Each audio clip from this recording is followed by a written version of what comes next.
Growing up as a little girl in segregated Birmingham, Alabama, where you couldn't even go to a restaurant, couldn't go to a movie theater. In that Birmingham, Alabama, we were still being told America is yours and you can succeed here.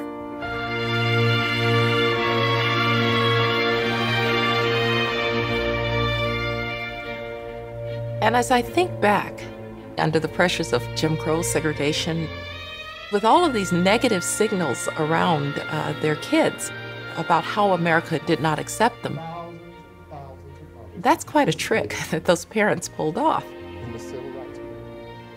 And it almost always came down to if you could be educated, then you had a kind of armor against prejudice, you had a kind of armor against barriers to opportunity. And so for Black American families, education became the Holy Grail.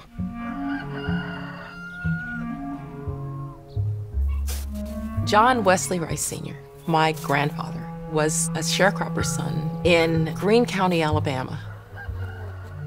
His mother was a freed slave who had taught him how to read, and he decides he's going to go to college.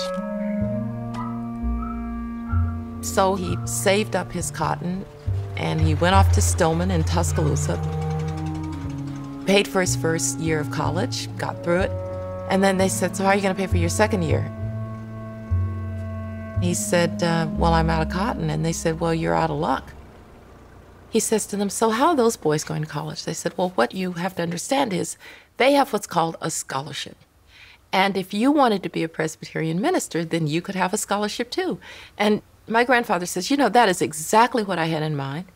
And my family's been Presbyterian, and by the way, college educated ever since. That access to education was going to change everything.